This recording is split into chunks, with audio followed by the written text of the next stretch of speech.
तो देखो स्टूडेंट, इसमें हम लोग बात करेंगे एआई डेवलपमेंट इंडिया। भारत में क्या इसका, भारत में क्या मतलब भारत को किस डायरेक्शन तक ले जा सकता है एआई, और उसमें जो भी रिपोर्ट आया है सामने 2018 में, इसमें क्या प्रोजेक्ट किया गया है एआई को लेके। तो देखो यहाँ पे क्या लिखा गया है कि भारत के इकोनॉमी में बाय 2035 ये बहुत ही पोटेंशियल ऐड कर सकता है। लगभग ये 950 बिलियन डॉलर का राशि हमारे इकोनॉमी में जोड़ सकता है 2035 तक। ह्यूज अमाउंट है ये। और हमने देखा है कि कैसे चाइना ने अनवील किया था कि हमारा 25% लगभग उतना इकोनॉमी एआई ऐड करेगा बाय 2030। और यूके ने भी बोला था कि चलो तुम्हारा 25 है तो हमारा भी 15 से 20 होगा। करेक्ट, तो कम नहीं है। देखो ये एक्सेंचुअर रिपोर्ट है। एक्सेंचुअर मतलब एक प्रतिष्ठित कह सकते हो रिपोर्ट है ये, इस पर मान सकते हैं। तो चीज़ों को समझते हुए ना नीति आयोग ने एक national strategy on AI revealed किया था 2018 में। ठीक है, समझिए ना, एक रिपोर्ट आया है 2018 में नीति आयोग का। National artificial intelligence portal of India, उसको भी लॉन्च किया गया था उसी समय के आसपास। ये क्या है नेशनल आर्टिफिशियल इंटेलिजेंस पोर्टल? ये तुम्हारा बिल्कुल ministry of information and electronics उसके अंदर ही आता है। ब्रॉडकास्टिंग नहीं, इंफॉर्मेशन एंड इलेक्ट्रॉनिक्स के अंदर आएगा, उस डिपार्टमेंट के अंदर आएगा। ब्रॉडकास्टिंग नहीं, ब्रॉडकास्टिंग वाला अलग है। समझिए नंबर वन। अब इसमें है क्या कि जितने भी डेटा है आर्टिफिशियल इंटेलिजेंस से रिलेटेड, जितने भी डेटा होगा, जो भी इंफॉर्मेशन होगा, जो भी शोध होगा, तो सब इस पोर्टल में तुमको मिल जाएगा देखने को। समझ गए ना। तीसरा देखो रिसर्च डीआरडीओ का। ठीक है, ये भी एक care CAIR, that is DRDO centre for artificial intelligence and robotics. ये भी रिसर्च बढ़ाने के लिए, यानी कि आर्टिफिशियल इंटेलिजेंस का रिसर्च और तगड़ा करने के लिए ये भी एक तरह से क्रिएट किया गया था। तो भारत में ये शुरुआती प्रयास है आर्टिफिशियल इंटेलिजेंस को आगे ले जाने के लिए। तो क्या क्या प्रयास देखा हम लोगों ने? एक तो नीति आयोग का रिपोर्ट आना, ये अपने आप में प्रयास दिखाता है। दूसरा क्या कि national artificial intelligence portal develop होना, और तीसरा क्या है तुम्हारा CAIR को इम्प्लीमेंट करना या फिर उसको स्टार्ट करना। समझ गए स्टूडेंट? CAIR के ऊपर थोड़ा शोध कर लेना, रिसर्च कर लेना तुम लोग। आगे देखते हैं नीति आयोग। नीति आयोग ने कैसे रखा है चीज़ों को? National strategy of AI. तो इस स्ट्रैटेजी के हिसाब से देखा जाए तो हमें 3 हेडिंग्स में पढ़ना होगा। हाँ, पूरा रिपोर्ट को ना यदि हम देखेंगे तो हम 3 भाग में डिवाइड कर सकते हैं। एक अपॉर्चुनिटी, क्या क्या अपॉर्चुनिटी है हमारे पास। एक ग्रेटर गुड के लिए आर्टिफिशियल इंटेलिजेंस यूज़ करके हम बहुत लोग का भला कर सकते हैं। और जो जानते हैं, पिछले क्लास में हम देखे थे कैसे एग्रीकल्चर का भला कर सकते हैं, कैसे एग्रीकल्चर में इंक्लूसिव ग्रोथ ला सकते हैं, कैसे हेल्थ केयर सेक्टर में पूरा चेंज कर सकते हैं, एजुकेशन को किस तरह हम पूरा चेंज कर सकते हैं। Yes, we have seen in our previous class. तो एक ग्रेटर गुड के लिए कैसे काम आ सकता है। And artificial intelligence garage for 40% of the world, यानी कि आर्टिफिशियल इंटेलिजेंस यदि भारत में डेवलप हुआ तो लगभग 40% जो दुनिया का आबादी है उसको भारत सेटिस्फाई कर सकता है। क्यों? क्योंकि हम भारत जाना जाता है अपने सर्विस के लिए, और हमारा जो सर्विस सेक्टर है वो काफ़ी अच्छा ग्रोथ किया है। हमारा IT सेक्टर बहुत अच्छा ग्रोथ किया है ना। यदि आर्टिफिशियल इंटेलिजेंस को भी उसी लेवल पे ले जाएंगे तो भारत अपने सर्विस के लिए जाना जाता है, और इंडिया जैसे बाकी इमर्जिंग इकोनॉमिक्स है, जैसे साउथ अफ्रीका है या फिर अंडर डेवलप कंट्री है, वहाँ भारत अपने गुड्स और सर्विस को बहुत अच्छे ढंग से पहुँचा पाएगा, और इससे 40% आबादी लगभग कवर हो सकता है। क्योंकि जितना देखो एग्जांपल समझो ना, जैसे आर्टिफिशियल इंटेलिजेंस की मदद से ट्यूबरक्लोसिस का मेडिसिन बन गया भारत में, दुनिया का भला जाएगा। HIV एड्स का दवाई बन गया, दुनिया का भला है ना। जैसे देखो ना, दुनिया का भला हुआ कि नहीं हुआ? जब सीरम इंस्टीट्यूट ऑफ इंडिया से जब इतना बड़ा वैक्सीन निकला तो पूरा दुनिया को ही फायदा हुआ है। स्पेशली जो गरीब कंट्री है अफ्रीका में, तो पूरा गया है, भर भर के गया है, बोरा भर के गया है वैक्सीन सब वहाँ पे भी। तो फायदा हुआ कि नहीं हुआ? हमारे जनता को तो फायदा हुआ ही हुआ है। बट हमारे संस्था से जो वैक्सीन निकला था वो पूरा हमने डोनेट भी किया है। मॉरिशियस, मालदीव्स को तो हमने फ्री में भी दिया है। हाँ बोलो। ये जोड़ा नहीं जाएगा मुफ्त में। कौन सा मतलब बजट के या एक्सपेंडिचर में कौन सा एक्सपेंडिचर? ग्रांट्स ही सब ग्रांट्स मतलब जिसे वो पैसा नहीं लिया था, वापस नहीं किया लिया था। हाँ, ये रेवेन्यू एक्सपेंडिचर ही होगा। बट इस पे ना CAG रिपोर्ट कभी नहीं बनाता है। एक्सपेंडिचर किस एक्सपेंडिचर में आ रहा है, ये क्वेश्चन था। ऑप्शन दिखाओ तो हम बता देंगे। रेवेन्यू एक्सपेंडिचर रेवेन्यू एक्सपेंडिचर ही होगा। मैं ये कि ये जानबूझ के अपने कंट्री के स्टेचर को रखने के लिए किया आता है। और बिल्कुल भारत इतना बड़ा कंट्री है, भारत को करना चाहिए। बाहर अफगानिस्तान में इसमें इतना हमको सलमा डैम बनाने की क्या ज़रूरत था, वहाँ का पार्लियामेंट बनाने की क्या ज़रूरत था हमको, तो फिर भी तो हम बनाए, अपने असिस्टेंट से दिए तो है। समझ गए स्टूडेंट? तो आगे देखते हैं, सभी चीज़ को पढ़ते हैं, अपॉर्चुनिटी को देखते हैं। पहला अपॉर्चुनिटी को देखते हैं कि अपॉर्चुनिटी मतलब the economic impact of artificial intelligence for India. Bharat में क्या असर पड़ेगा, इकोनॉमिक इम्पैक्ट क्या पड़ेगा, एक एक लाइन को समझना अच्छे से। देखो नॉर्मल तरीके से फैक्टर ऑफ प्रोडक्शन क्या क्या होता है, ज़रा बताओ तो। एक चीज़ को प्रोड्यूस करने के लिए हमें क्या क्या चीज़ चाहिए होता है? Land, very good, land, labour, नहीं वो दूसरा है, लैंड हुआ, लेबर हुआ, कैपिटल हुआ और ऑर्गेनाइजेशन हुआ। ये चार चीज़ हमें चाहिए होता है स्टूडेंट, बढ़िया समझना, अच्छे समझना। फिर से लैंड चाहिए, लेबर चाहिए, कैपिटल चाहिए। ये कैपिटल के अंदर पैसा भी आ जाएगा, मशीन भी आ जाएगी इसके अंदर ही, क्योंकि मशीन भी एक कैपिटल ही है। एंड फोर्थ क्या चाहिए? ऑर्गेनाइजेशन चाहिए। आने वाले समय में AI other form of factor of production के रूप में काम करने वाला है, यानी कि ये इसमें ऐड हो जाने वाला है। जब ये ऐड हो जाएगा तो पहले जो एग्जिस्टिंग चार है उसमें और वैल्यू एडिशन हो जाएगा और ऑगमेंटेशन हो जाएगा। ऑगमेंटेशन मतलब वैल्यू एडिशन हो जाना, और इसका जो बेनिफिट है और बढ़ जाएगा उसका। हो सकता है एक निकल भी जाए, तो चार में से कम ही होगा। नहीं, कम नहीं होगा, सब चाहिए, सब चाहिए। मैं बताऊंगा थोड़ी देर में, ये सब लिखा गया है इसमें, तब पूछना सवाल। ये मैं कवर कर देता हूँ। देखो यहाँ पे समझो, यहाँ पे आर्टिफिशियल इंटेलिजेंस ये emerging as a new factor of production. देखो ना, वही बोले कि एक नया फैक्टर ऑफ प्रोडक्शन के रूप में आ रहा है, जो कि पहले का जो ट्रेडिशनल फैक्टर ऑफ प्रोडक्शन था वही लैंड, लेबर, कैपिटल, ऑर्गेनाइजेशन, उस सब में वो वैल्यू एडिशन ला रहा है, उस सब में वो ऑगमेंटेशन ला रहा है। समझ में आ रहा है ना तुम लोग को? दूसरा देखो, AI has the potential to overcome the physical limitation of capital. अभी मैं बताऊंगा इसका मतलब, यानी कि जो प्रॉब्लम है कैपिटल के साथ प्रॉब्लम मतलब मशीन है।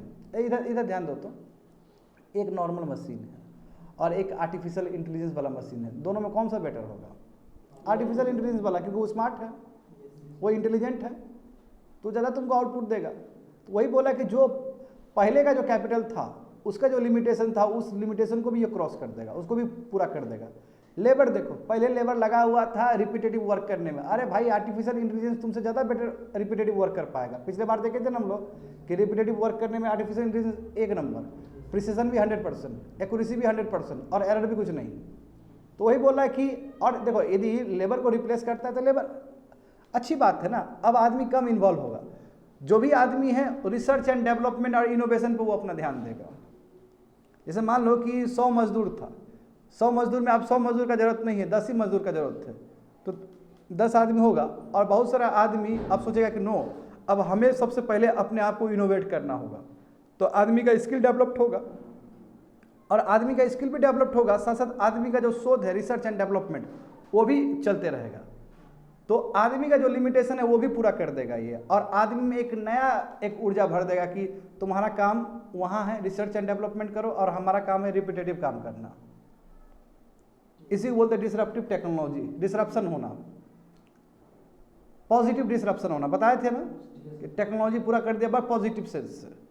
देखो तो वही बोला गया है यहाँ पे कि एआई के पास पूरा पोटेंशियल है कि वो फिजिकल लिमिटेशन जितना भी है कैपिटल का, लेबर का, उसको ओवरकम कर सकता है, और जितने भी सोर्सेस है उसको एक वैल्यू दे सकता है, उसको ग्रोथ दे सकता है। अब देखो ना वैल्यू दिया कि नहीं दिया, कैपिटल को वैल्यू दिया। पहले जो मशीन था उसमें आर्टिफिशियल इंटेलिजेंस वाला मशीन था, उसको वैल्यू दिया, ग्रोथ दिया। सही बात है ना? पहले लेबर क्या था, उतना स्किल डेवलपमेंट नहीं था, अब वो स्किल्ड हो गया। क्यों? अब मजदूर नहीं है, वो रिसर्च एंड डेवलपमेंट कर रहा है जाके, उसको फायदा हुआ। तो हर जगह ही वैल्यू एडिशन देगा। ये बोल तो रहा है ऊपर कि पहले जो आपका 4 फैक्टर ऑफ प्रोडक्शन होता था उसमें भी आर्गुमेंट कर रहा है ये। अब देखो कैसे, आखिर ये कैसे करेगा, कैसे? तो ये तीन चीज से करेगा। एक तो intelligent automation, labour and capital augmentation and innovation diffusion. तो for an economic impact perspective AI has the potential to push growth by enabling. कैसे कर सकता है? तो इंटेलिजेंट ऑटोमेशन, वही इंटेलिजेंट ऑटोमेशन जो पिछले क्लास में देखे थे, ऑटोमेशन की रिपीटेटिव काम वो लगातार कर रहा है, जहाँ पे ह्यूमन इंटरवेंशन की आवश्यकता नहीं है, क्योंकि वो बेटर कर पाएगा। तो बेटर कर पाएगा तो अच्छा प्रोडक्शन तो हो तो रहा है। तो समझे, ये हुआ। दूसरा क्या है कि लेबर एंड कैपिटल ऑगमेंटेशन, जो कि हम लोग बात कर चुके हैं। इसमें क्या है कि आदमी का काम रोल अब बदल जाएगा। आदमी का जो रोल होगा वो मोस्ट वैल्यूएबल वाला रोल होगा, यानी कि उसको रिसर्च एंड डेवलपमेंट पे लगा दो आदमी को, और इससे क्या होगा कि आदमी का जो कैपेबिलिटीज़ है वो और बढ़ेगा। और जो मशीन है, मशीन का तो ऑगमेंटेशन हो ही रहा है, पहले सिंपल मशीन था और अभी जो मशीन है वो आर्टिफिशियल इंटेलिजेंस वाला मशीन है, तो दोनों को बदल दिया इसने। लेबर को भी बदल दिया, यानी कि लेबर में भी वैल्यू एडिशन कर दिया इसने, और कैपिटल में भी इसने वैल्यू एडिशन कर दिया। सी नंबर देखो तुम, इनोवेशन डिफ्यूजन। क्या होता है इनोवेशन डिफ्यूजन का मतलब? अब देखो सरकार इस पे काम करना चाहती है। अब हम जानते हैं कि एक इंडस्ट्री दूसरे इंडस्ट्री से जुड़ा हुआ है, जैसे देखो स्टील इंडस्ट्री है तो दूसरे इंडस्ट्री से जुड़ा रहेगा, एंसिलरी इंडस्ट्री से सब जुड़ा रहता है। अब किसी एक इंडस्ट्री में आर्टिफिशियल इंटेलिजेंस आएगा तो इसका डिफ्यूजन होगा दूसरे जगह पे, तो अलग अलग सेक्टर में आस्ते आस्ते आस्ते ग्रोथ करना शुरू कर देगा आर्टिफिशियल इंटेलिजेंस। एक से, क्योंकि हर ही इंडस्ट्री एक दूसरे से जुड़ा हुआ है, किसी भी इंडस्ट्री में आप आर्टिफिशियल इंटेलिजेंस लाते हो तो उसका डिमांड दूसरे में जाएगा और इंटरलिंक्ड है, और इस तरह हमारा इकोनॉमी में आर्टिफिशियल इंटेलिजेंस का जो इंपॉर्टेंस है वो बढ़ते चला जाएगा। तो वही चीज़ यहाँ पे लिखा गया है, innovation diffusion, propelling innovation as it diffuses through the economy, यानी कि इनोवेशन क्या है, तुम्हारा इकोनॉमी में बढ़ते चला जाता है। All AI innovations in one sector will have positive consequences in another. सही बात है ना, एक इंडस्ट्री में जो AI का जो एप्लीकेशन होगा वो दूसरे जगह भी तुमको दिखेगा, क्योंकि हम जानते हैं कि इंडस्ट्री सेक्टर इंटरडिपेंडेंट होता है और वैल्यू चेन सिस्टम की तरह काम करता है ये लोग, क्योंकि रॉ मटेरियल कुछ वहाँ से चाहिए, ये टेक्नोलॉजी वहाँ पे जाएगा, करते करते करते इकोनॉमी का बहुत सारा डिफरेंट जो सेक्टर है, ये डिफरेंट जो इंडस्ट्री है सब में कनेक्ट हो जाएगा आर्टिफिशियल इंटेलिजेंस। बात समझे, यही अपॉर्चुनिटी है, यही नीति आयोग का अपॉर्चुनिटी का मतलब होता है। तो नीति आयोग का जो अपॉर्चुनिटी का मतलब क्या है स्टूडेंट, कि इंटेलिजेंट ऑटोमेशन होगा, लेबर एंड कैपिटल ऑगमेंटेशन होगा, and third one is your innovation diffusion. Second देखते हैं artificial intelligence for greater good. इसमें नहीं दिया गया है, इसमें पूरा नहीं लिखा गया, इसलिए नहीं लिखा गया कि पिछले क्लास में सब बता दिए थे इसका। सोशल डेवलपमेंट होगा, कैसे सोशल डेवलपमेंट होगा? एजुकेशन होगा, हेल्थ केयर होगा। हम जानते हैं कि हेल्थ केयर में बहुत बड़ा ही ये प्रॉमिस लाने वाला है ना। एजुकेशन में इतना देखे थे, एग्रीकल्चर में देखो ना, जब ये इतना चीज़ होगा तो जाहिर सी बात है इंक्लूसिव ग्रोथ होगा आपका, सबका साथ सबका विकास, हर गरीब आदमी भी तबका पहुंच जाएगा, आर्टिफिशियल इंटेलिजेंस वहाँ तक चला जाएगा, ये समझ गए। इसलिए AI फॉर ग्रेटर गुड, यानी कि ज़्यादा आदमी का भला होगा इससे। आगे देखते हैं AI garage for 40% of the world. ठीक है, 40% वर्ल्ड का जो पॉपुलेशन है या उसको कवर करने का हिम्मत रखता है इंडिया। यदि इंडिया में आर्टिफिशियल इंटेलिजेंस का इकोसिस्टम डेवलप्ड हो तो भारत 40% वर्ल्ड को कवर कर सकता है, इतना ताकत है इंडिया में। तो कैसे देखो, solution provided for of choice for the emerging and developing economies across the globe. क्योंकि देखो पहले चाइना जो था ना, चाइना पहले चिप सामान बनाता था और पूरा वर्ल्ड को बेचता था। अभी भी चाइना मैन्युफैक्चरिंग में सबसे बेस्ट है, नंबर 1 है, किसी के साथ इसका फिजिकल डिफिसिट नहीं है, फिजिकल सरप्लस ही है, ये जान लेना तुम लोग। मगर अभी इंडिया भी पीछे से आ रहा है, ऐसा नहीं कि इंडिया नहीं आ रहा है, पीछे है मगर इंडिया उठ गया है। अभी चाइना को कहीं ना कहीं इंडिया ने सस्ता दाम वाला जो गुड्स है सर्विस है उसने कहीं ना कहीं इंडिया ने अपने आप को प्रमोट किया है चाइना की तरह ही।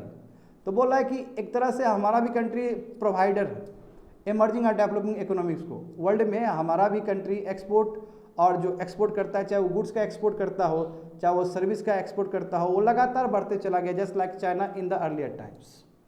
समझ गए ना। दूसरा देखो, India provides a perfect playground for the enterprises to develop scalable solution which can be easily implemented in the rest of the developing and emerging economy. बोला इंडिया बेस्ट प्लेटफॉर्म दे सकता है, प्ले ग्राउंड दे सकता है, जहाँ पे हम बहुत तरह का रिसर्च एंड डेवलपमेंट कर सकते हैं, बहुत तरह के इक्विपमेंट डेवलप कर सकते हैं, जो कि दुनिया को भी फ़ायदा देगा, पूरा फ़ायदा पहुंचाएगा, स्पेशली इमर्जिंग इकोनॉमीज को बहुत फ़ायदा होने वाला है। तो यहाँ पे देखो सिंपली पुट कहा जाए तो इंडिया कम से कम 40% वर्ल्ड का जो पॉपुलेशन है या जगह है उसको कवर कर लेगा, उसका नीड को कैटर कर लेगा। जस्ट एग्जांपल देखो, an AI based solution for early diagnosis. यदि ट्यूबरक्लोसिस से रिलेटेड हम बहुत जल्दी कर ले, क्योंकि हम जानते हैं कि वर्ल्ड वाइड तुम्हारा ट्यूबरक्लोसिस टॉप 10 रैंक में आता है, जिसकी वजह से ज़्यादा मौत होता है। यदि उससे रिलेटेड हम डायग्नोसिस प्रोसेस बना दें, कैसे इलाज होता है, क्या मेडिसिन लगता है, क्या उसका मेडिकल इक्विपमेंट होगा, यदि इस पर हम काम कर लेते तो हमारा तो आराम से साउथ ईस्ट एशिया में, अफ्रीका में आराम से चला जाएगा, है ना। वंस डेवलप एंड रिफाइंड, जैसे ही इंडिया में रिफाइंड हो जाएगा, डेवलप हो जाएगा, वो आराम से हमारा चल जाएगा, क्योंकि हमारा बहुत बड़ा मार्केट है, और ऐसे भी अफ्रीका में हमारा बहुत अच्छा गुडविल है। समझिए, क्योंकि फार्मास्यूटिकल इंडस्ट्री हमारा बेस्ट है, सर्विस हमारा बेस्ट है, समझ गए ना। तो इसका फ़ायदा होगा हमें, एआई टेक्नोलॉजी यदि बेटर हो जाए एग्रीकल्चर में, एजुकेशन में, मोबिलिटी में, यानी कि ट्रांसपोर्टेशन सब में, तो इसका असर पूरा दुनिया को पड़ेगा। और दुनिया का 40% जो आबादी है उसको हम कनेक्ट कर सकते हैं आर्टिफिशियल इंटेलिजेंस, भला दुनिया का भला कर सकते हैं।